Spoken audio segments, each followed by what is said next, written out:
Dr. Kyra Bobinet joins us to talk about her passion for healing the world of failure disease. She is a passionate advocate for healing the world of failure that leaves us stuck in knowing what to do, but not being able to do it. As a physician, public health leader, healthcare executive, and behavioral expert, she has passionately studied our human battle with failure and relapse for decades. She finally found the brain-based source of our struggles and a way to help work with our brain to be free of limitations. Through her life's work helping many thousands to get and stay healthy, she is 100% convinced that neutralizing failure and liberating our motivation and joy is our biggest opportunity to reduce suffering. I wanna try and take in all the highs, embrace them for more than a moment's time. I want you, please don't move when I push you away. I know I contradict myself some days, but will you ride the lows with me? Welcome to Mental Health News Radio. I am your host, Kristen Sunanta Walker. Our goal is to help discussions about mental health be a regular part of your daily life, no different than discussions about physical health. Mental illness can be a topic of discussion under the umbrella of mental health, along with so many other topics. This show is the original program on mentalhealthnewsradionetwork.com. Our network of shows are played in over 180 countries and cover more topics under that umbrella than you can possibly imagine. We were talking about mental health long before it became cool and popular to talk about, and thank goodness it has become so popular. We have incredible guests, advocates, patients, experts, people. Thank you for tuning in and enjoy our intro music, a song named Lows, written by Aubrey Toon. You can find her music at www.aubreytoone.com. That night when I started praying, I cried, will you ride the lows with me? Will you ride the lows with me? When I'm down, my vision gets blurry. Dr. Bobinet, thank you so much for coming on the show. Pleasure to be here. Thanks. Now, tell our listeners, the one thing I didn't mention is your book, which I love the title of. Talk to us a little bit about that and why you wrote it.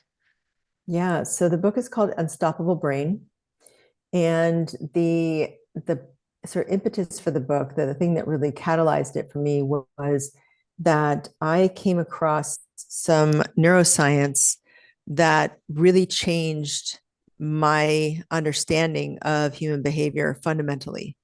And I felt selfish holding on to it myself because it has far reaching and the most significant reaching aspects of how we change our lives, what happens when we get stuck, all of that kind of stuff. And my research was really on long-term behavior change. And I just kind of happened upon this neuroscience. So once I had enough of a grasp of that and how ubiquitously important this new neuroscience is, I've just felt compelled to summarize it and bring it together as an anthology in the book. And it's really right now to date, it's the only place where you can get this information, where you're not having to read a million, peer-reviewed articles, scientific articles on PubMed. What is the tie-in with this work, or how is it connected to what you talk about and work with in regards to things like Ozempic, as an example? Yeah, so Ozempic is what I'll say is an iteration that people can use in their overall long-term journey of helping their health to be better and better and better. And I see it as a tool. And the reason why I see it as a tool and not a panacea is that you see about the same level of statistics for Ozempic as you see for all pharmaceuticals, which is that about half the people fill the prescription and less than half of people are on it a year later. And so what that tells me is that for those people for whom it is working, it is a good aid for those people to get a jump on something or to kind of come out of a death spiral, I would say, you're addicted to food, you're spiraling down, then you feel bad for being addicted to food. There's just all this negativity upon negativity. And sometimes that can be so oppressive that something like Ozempic, I think, can be a beacon of hope for people for whom it works, because it kind of does the work for you. But it doesn't do one thing, which is you still need to come from your side of things and build new habits as the foundation that your new body, your new weight, your new health can sit upon and rely upon, because there's real problems with being on any type of pharmaceutical long term, even going into old age, our feebleness is in question. This is a live experiment. These drugs Right. have not been, they haven't been in the market long, and we don't know what it looks like to be on it for 20 years yet. And so the most protective thing is to think of it as a tool, as a thing that you can use for a span of time, and then you can get off it.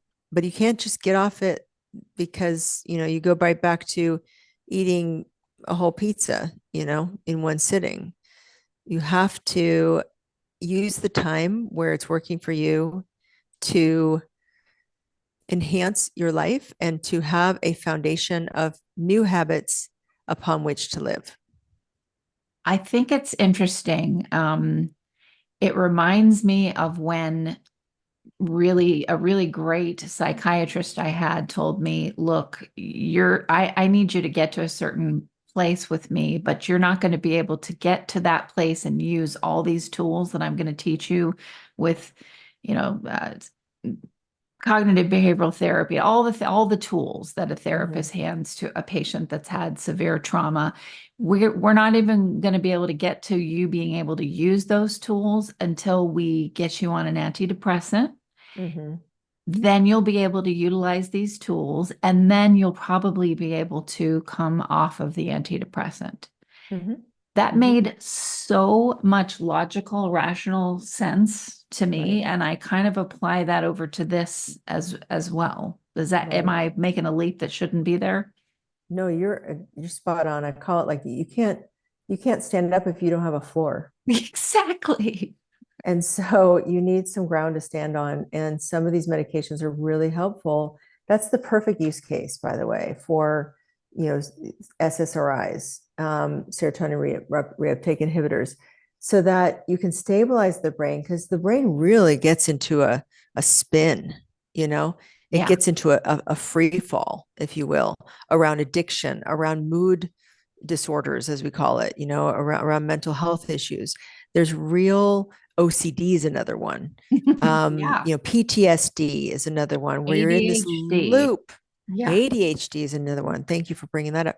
So there's these loops that the brain can get into, and it's just trying to get some grip on that tailspin and just slowing it or stopping it for the moment so that you can get your bearings. But then what you were doing, I assume, and tell me if this is true, what you were doing with this psychiatrist is really doing the good work of unpacking Yes. those defense mechanisms and softening that and surrendering that, and then building strength in your own sense of self, your own sense of empowerment in efficacy as a person, so that when you take away that chemical aspect of it, which by the way only has a certain half-life before you kind of numb Right. to it, and the same thing's happening with Ozempic. We can get into that, but that way you've got something that's different about you. And the thing about people not understanding what it's like to be someone who is never full. Right. how much you eat, no matter how many drugs you do, no matter whatever it is, you never have that feeling of being sated, right? You never Right. feel satisfied in that way. And so it's kind of Right. like when you have been deflecting your trauma and so on just to survive for so long, and then you become an adult, and hopefully you have a great therapist or therapists that tell you or help you sit and feel your pain so that you're like, oh, I'm not dying. This is just pain. I've been deflecting and Hmm. running away from this my whole life. And now I'm going to Hmm. sit here and I'm going to feel this pain and see, oh, okay, I'm not going to die if I just allow myself to feel this.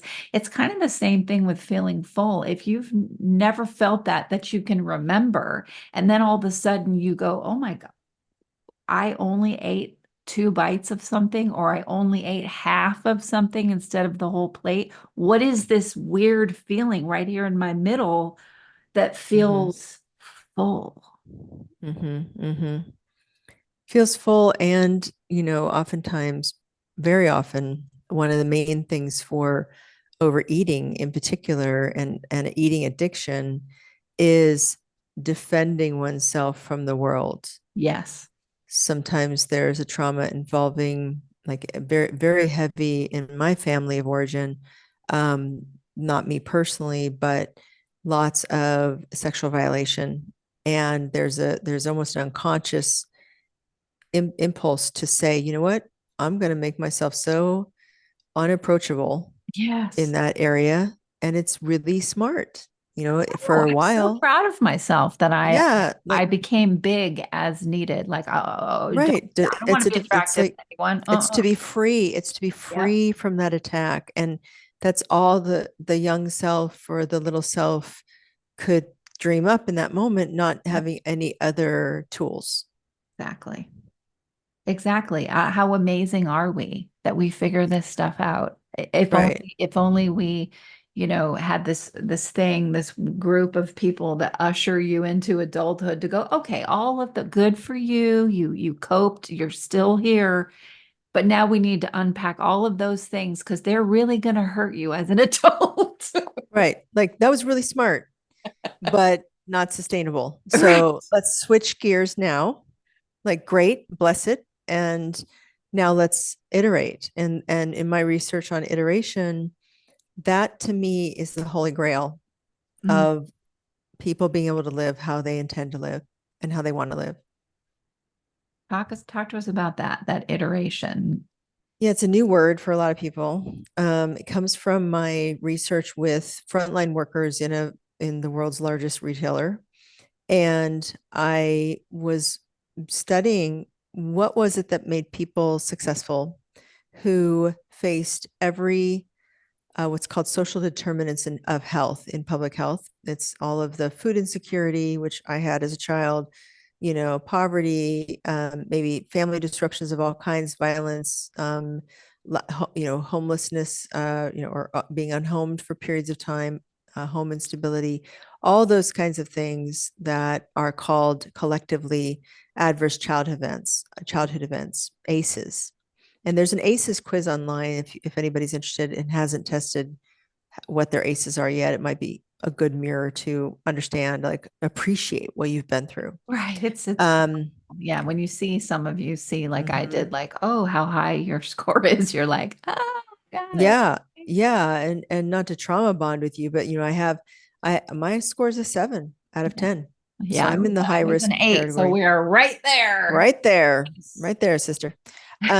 So High so five then, for the ends. yeah, exactly, exactly. And so, once people had, so, once I had found people all scattered all over the United States, who had separately, without knowing each other, in this case, lost a bunch of weight over time, healthfully, and more importantly, maintained it long term. And long term is 2+ years, it could be 5+ years, whatever the case may be. But I was looking for commonalities. Like, are they all going to Weight Watchers? Are they all, doing Right. 10,000 steps? Are they all measuring their food? I did not have any clue. And it turns out that the only thing they were all doing the same was they were experimenting with it, with something instead of setting a goal. Like they were they Oh, saw it as a practice, like I'm going to practice the piano, or I'm going to practice hmm. this other thing, as a skill, and they would practice instead of set a goal. And I'll get into why that's important neuroscience wise. And then the second part of it is that they would iterate whenever they would hit some sort of barrier, some sort of impasse. And the barriers could be somebody got divorced and their spouse used to be their walking partner.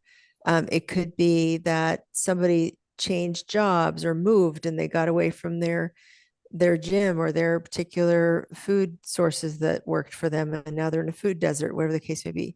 And so, or they aged and they got injured and they can't do the thing that has been helping them for the longest time, or they realized that, or they had kids and their kids won't eat all the stuff that they're trying to eat that's healthy. So there's all these things that were disruptors in life.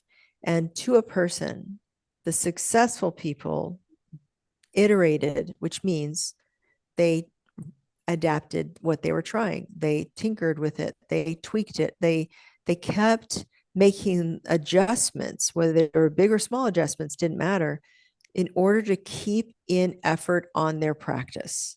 And Wow. even their practice might change as a what I call a big I iteration, like a capital I iteration.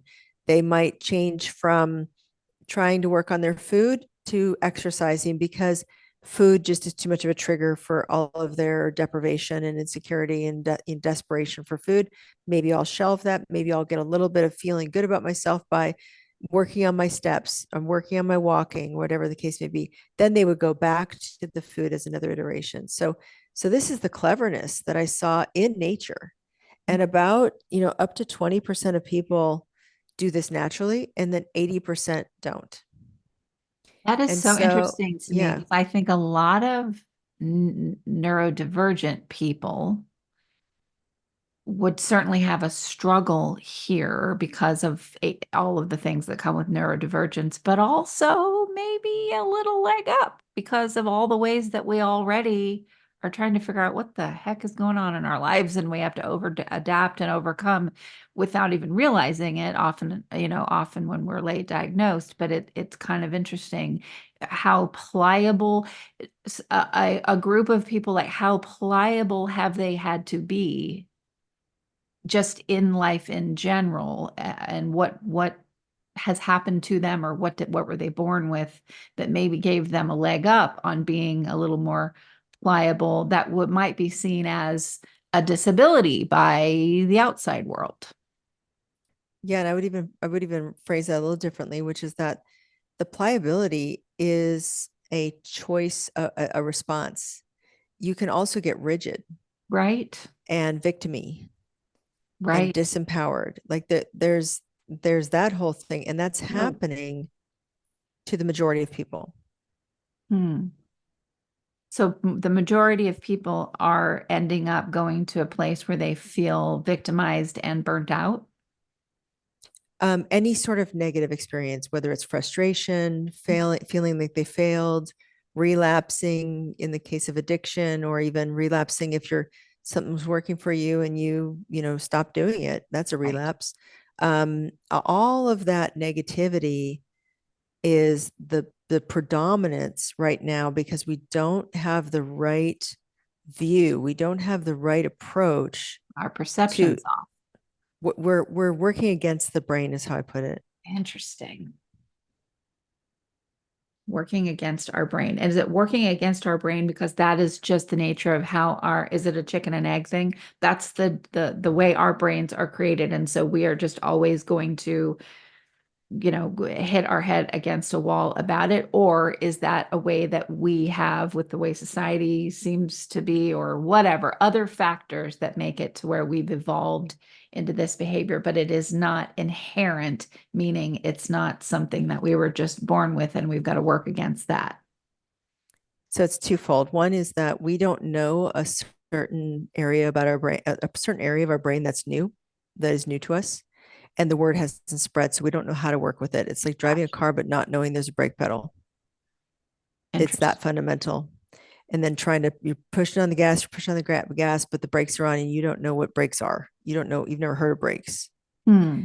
And so that is the fundamental problem. And then the other aspect of that is that you have a society that, to your point, makes your brakes trigger happy. So you might push on the gas and the brakes are not on. Again, you don't know what brakes are yet, but then the brakes suddenly deploy and then you're stopped and you're confused. And then you just think you're a bad driver or Gotcha. you think you can't do it. It And, makes it hard for people to like well, I'm like this anyway, so what can I say? But I started taking Ozempic for pre-diabetes and it's like a miracle. It is a mm-hmm. miracle for me. Tell me about your experience with it. What has changed? I know what it's like to feel full. Mm-hmm. And I can see, I think because I'm older and I've had a lot of therapy, maybe, I don't know. I did a lot of work ahead of time to prepare myself to be able to do this and give it the attention it requires. I got rid of a lot of extraneous chaos in my life that I was creating.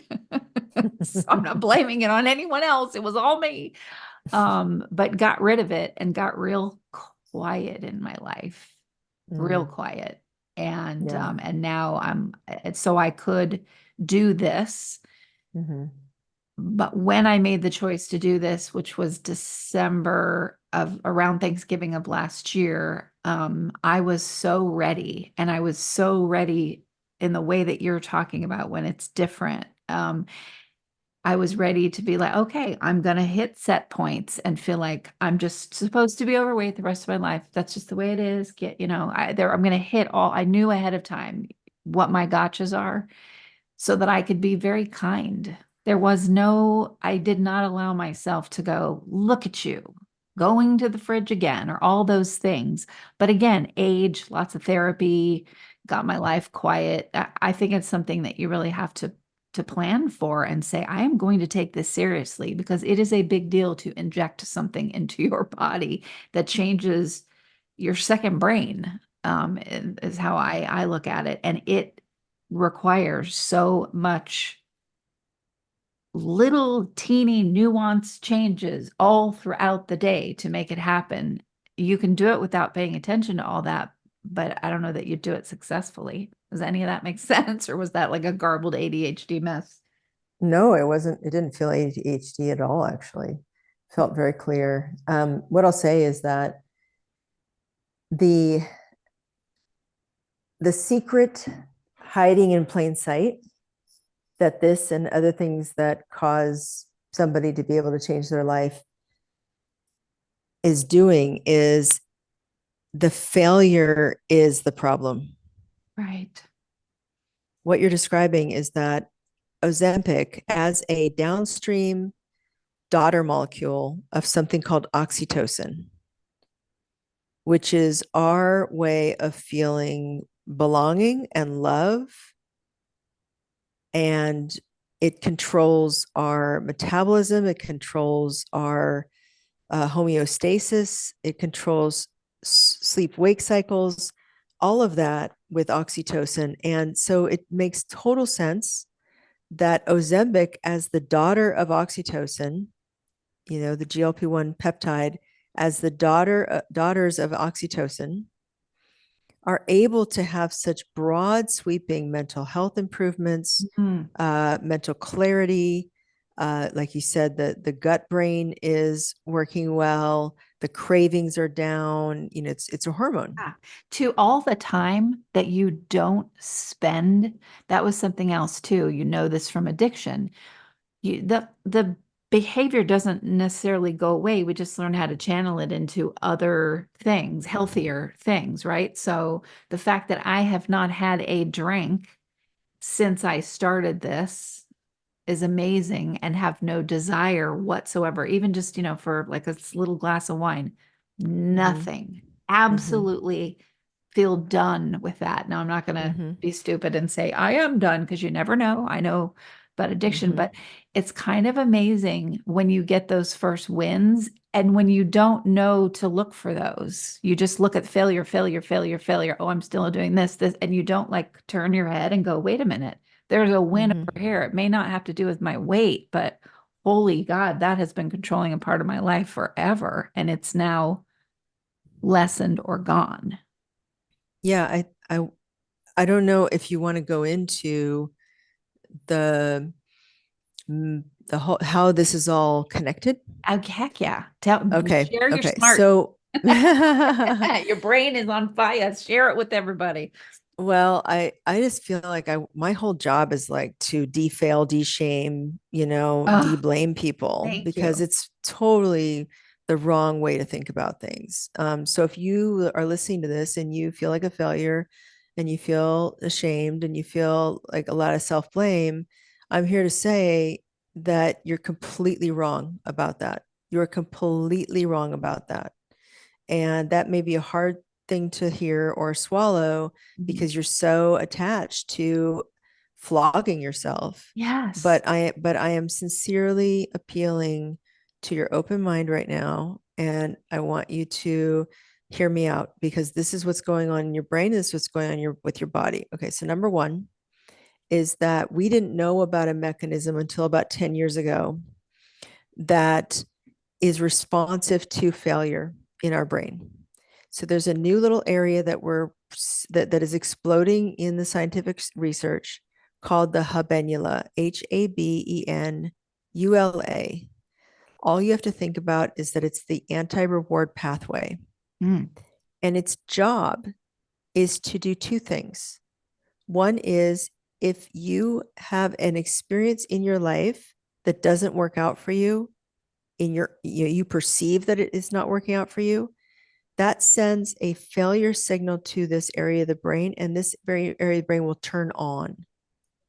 And mm, then if it turns on in that way, triggered by some version of I failed or this isn't working out for me, then the second thing it does is it stops you from trying again. yeah.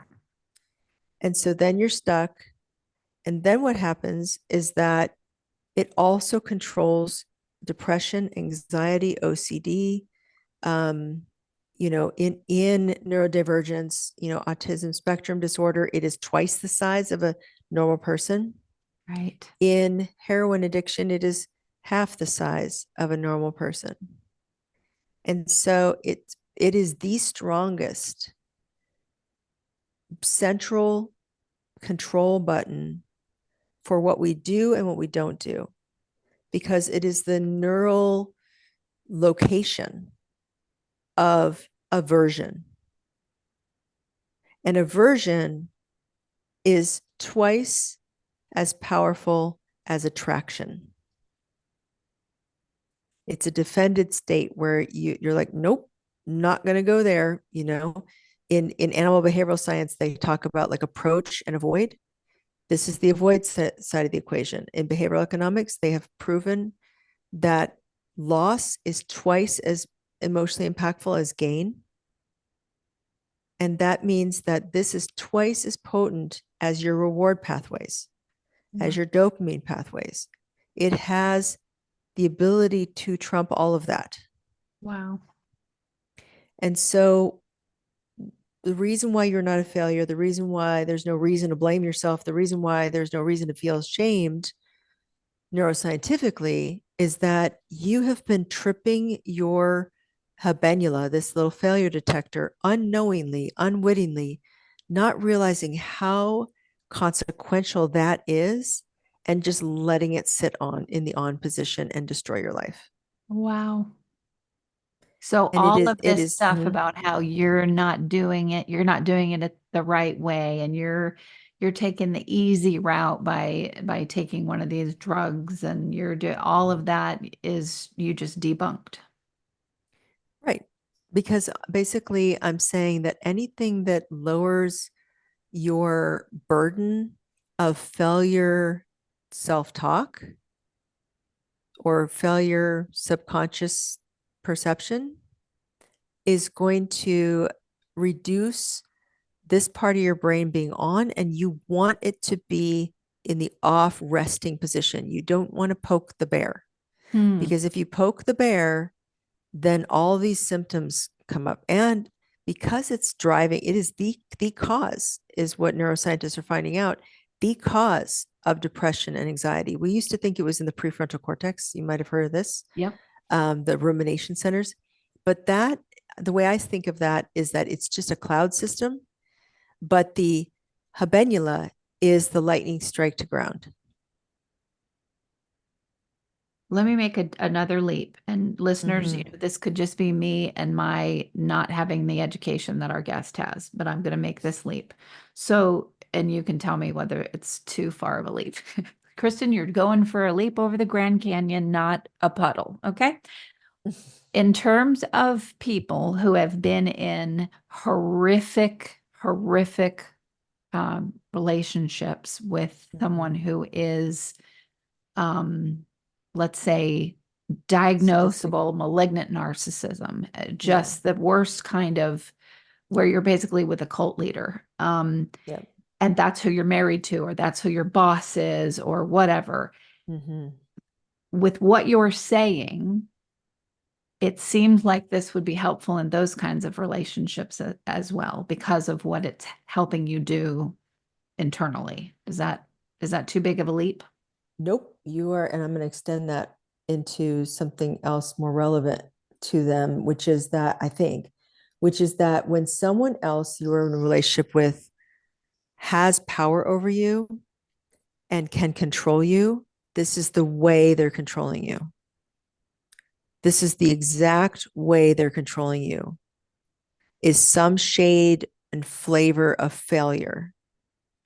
They have to make you feel like you're failing. Either you're failing to take care of them as a good partner, or you're failing at your job, or you're not figuring it out, or you're dumb, or whatever the case may be. The way that they can possibly get you to play your part of the game that they're offering is to target your habenula and make you feel powerless, make you feel hopeless, make you feel like you can't do it right, and that it's never enough. All of those things are failure stories.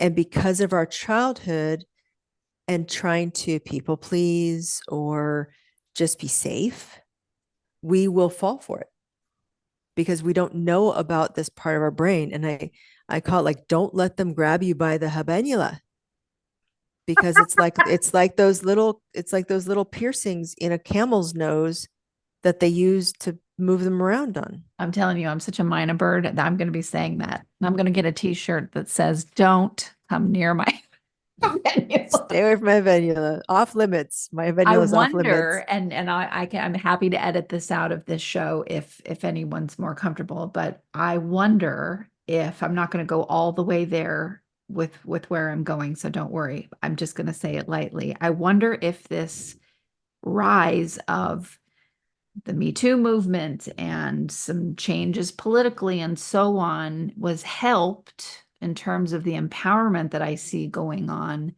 I wonder if that was all helped by the advent of a lot of people taking this drug. Ozempic? Yeah. Or I would like say, it, or things like I would say there's enough.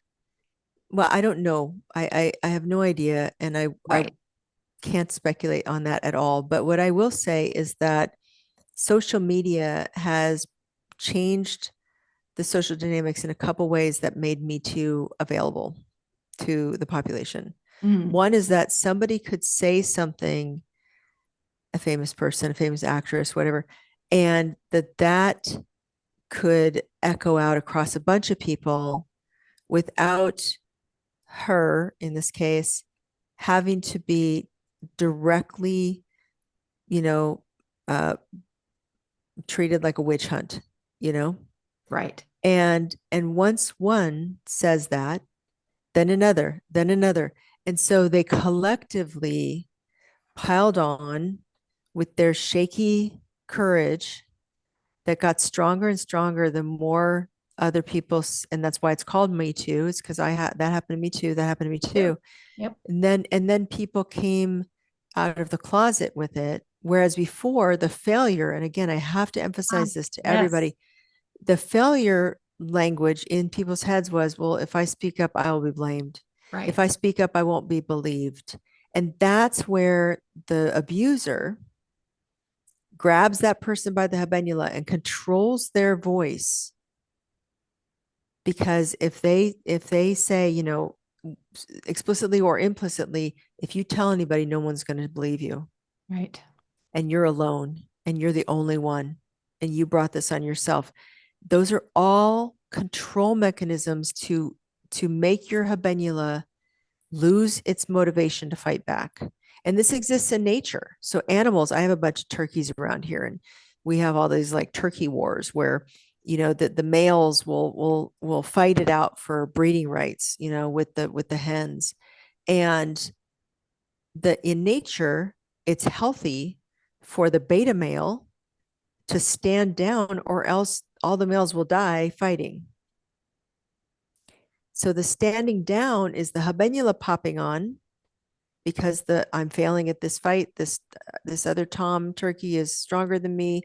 I'm losing. There's a narrative that the brain, even a turkey brain, which is not very sophisticated, will come up with, that then they will lose motivation to keep fighting, and they will calm down and they will go away. And then they're banished into a group of bachelors who lost this fight, right?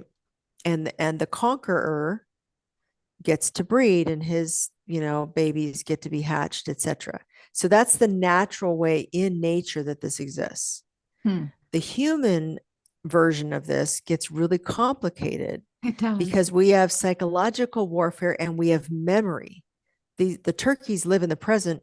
We have like our childhood and all of this stuff like on board, and all of this nuance in interacting with each other. And why did she say it like that? Does that mean I'm not safe? Like all that kind of stuff starts to ruminate in our brain and activate again. Our habenula gets activated many more times a day, even by doom scrolling. It's been shown recently that if you scroll for something and you're looking for content and it's not satisfying you, your habenula goes on. And then you're in a dissatisfied state and you're in a demotivated state. So everybody wonders, where'd my motivation go? Where'd my get up and go, got up and went go? It's because we are activating our habenula through failing to find an entertaining video, something really silly. But that failure signal is serious, is toxic for our brain. Interesting. Because it kills our behavior. It kills our desire to do something good for ourselves with our actions. And we end up freezing in a state of numbness or boredom or restlessness or distraction. And what you're seeing with the Ozempic effects on your brain, if I may, is that it got rid of the futile loop of dopamine chasing, you know? Right. Where And more didn't give you that same satisfaction. So there's dissatisfaction. So there's habenula. And when the habenula is on, it is itchy. It is uncomfortable. You want to crawl out of your skin. You want to do anything to shut it up. But that's the culprit, is failure triggered this thing. And now I don't have motivation. And now I feel bad. And I will do anything to distract or numb that badness feeling. it's kind of cool, I must say, more than kind of cool. It is the ultimate cool thing to know how dopamine affects you, what you do to utilize it well and not well, and then navigate it. You'd all of a sudden you're like, oh, okay, I am the captain of this ship called my body. And I'm going to figure out what makes me do this and what makes me do that, and how can I do more of this because this is a better outcome. It's kind of cool when you're, especially when we're talking about people dealing with addiction, and I'm talking addiction, you can be addicted to toxic people. It doesn't have to just be food or some kind of substance from outside your body. But what's interesting is to to be able to play with that and see how you've done that your whole life and what you can do to stop with it, it gives you that feeling of, oh, I am in control here. This thing outside of myself no longer has that much control. Right. And I want to point to the audience and to yourself, the thing you are controlling, that you're getting a grip on, is the failure stories. Each one of them is a separate fire. You're putting out fires. Every skill that you learned in therapy was a way to talk yourself out of or reframe or conquer failure in all of its faces, all the ways that it shows up. Can we talk for a minute? And I know it deserves so much more. Can we talk for a minute about any research that you have seen out there about using something like an Ozempic or its use in people who are suffering from, let's say, dementia? Yeah, so dementia is really they don't know the mechanism of action for GLP-1s to reverse dementia, but I'll build this theory up from first principles. It is true that GLP-1 is a daughter molecule of oxytocin. It is true that oxytocin receptors outnumber dopamine receptors in our body, and that they are all over the body in all kinds of tissue types. And so it is true that oxytocin controls our hunger, controls our sleep, controls our homeostasis, controls our energy balance, controls our mental clarity, and so therefore, if you see Ozempic as a GLP-1 replacement therapy of your natural stores of GLP-1 are low or non-existent because you have an oxytocin deficiency, because you have a trauma history, or nobody loved you the right way, or somebody loved you the wrong way. And so your oxytocin system has gone offline or is impaired. So you're working with a replacement therapy in Ozempic. Then what you have is more systems that are supposed to operate will operate. And we know that when somebody is in social isolation, that is a risk factor for dementia, because you're not getting social stimuli. We also know they've done autopsy on nuns who lived in a nunnery, I forget what they call it, and they have just as many Alzheimer's symptoms like on their brain, the plaques and the tangles and all that kind of stuff. It's still the same, like messed up brain, connections, but on the surface, they didn't show any signs of dementia. Right. So we've been spending billions of dollars studying and trying to deal with these amyloid plaques for years and years and years. And we've created drugs that reduce the amyloid plaques, but that doesn't fill out the story. There's something else to it.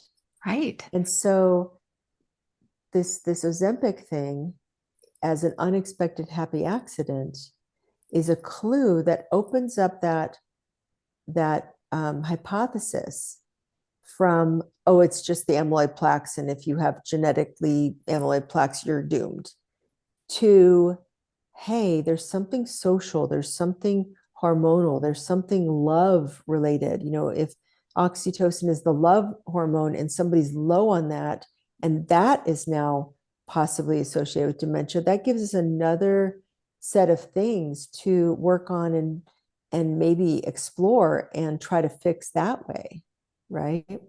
And so it's just, nobody knows for sure right now. That's where we're at with the science. Exciting, though. It's exciting to see all the possibilities that this will do in terms of things like Alzheimer's, in terms of things like addiction. And I mean, it's amazing. And it's amazing what you get to experience when your brain is not constant. Like, I never was not thinking about food. And I mean, from the time I was little. Mm-hmm. Little. Exactly. And did I have a trauma childhood and food was my thing that made me happy? Absolutely. So there's that too. But it just the amount of time that I have to do other things because my brain is not dealing with food noise 24, wake up in the middle of the night. First thing I'm going to think about is what was left in the refrigerator. I do not do that at all anymore. So Right. I think what we're going to see too, just because of the length of time needed to really study these things, is all of these people changing and growing and then doing other things with that time. And those other things, doing other things with that time when you're not telling yourself you're a failure and then supporting that with behavior that you're also a failure. Da, da, da. My gosh, what we're going to see people do in the world with all this time to do other more positive things. Maybe so. Yeah. And the main thing is that we realize how we got there. So we can replace the GLP-1, but ultimately long term, there may be problems that we don't know yet Right. about being on it long term. And so if you are on this, the extra time and the focus and the break from the torture inside of oneself Yeah. that this is offering you, like this is your chance. This is your chance to deal with, the failure stories that are driving you into this hole when you take away the Ozempic. The other thing is that you want to work on health habits and building new ways of life. Because I also, from a very young age, was fixated on food as my numbing, as my distraction, as my self-soothing. And of course, like you said, it spirals down into the floor and below. Right. And I got there without Ozempic. It didn't come out before I got to a good place with just building iteration and habits and focusing on anti-failing myself. Right. Because if I can deal with the core issue, which is that I think I'm failing in all these different ways, and go into the failure, like, well, why do I think I'm failing?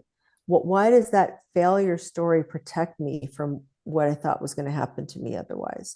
And really being able to multimodally in my life, therapy and ceremony and ritual and behavior design of myself and habit formation and iteration, iterating your life into what you want is the other way to do this, or the way to do this that will last after the Ozempic might need to be removed from the equation. Yeah, I look at it like if it helps you, listeners, about the thing with taking an SSRI, which is a very serious thing, and not to make light of it, just like what I said in the beginning, it taking them helped me to be able to do my CBT work.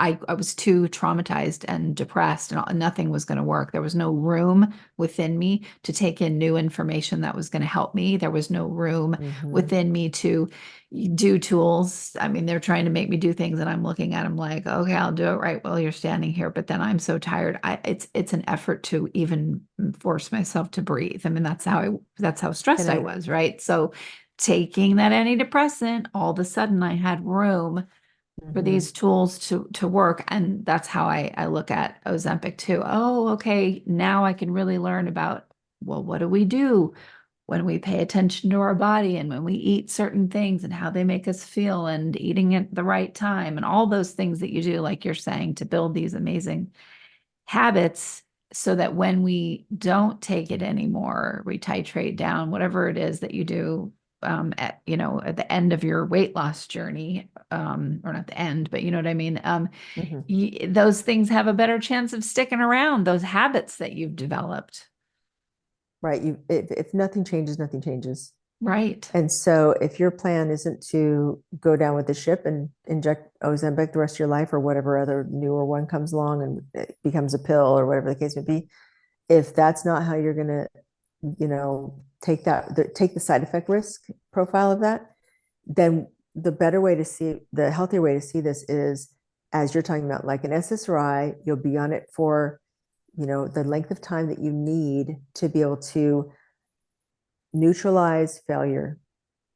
And same thing with Ozempic. Ozempic's giving you an opportunity to neutralize all the ways in which you quote unquote failed or thought you failed, which again, failure is an illusion.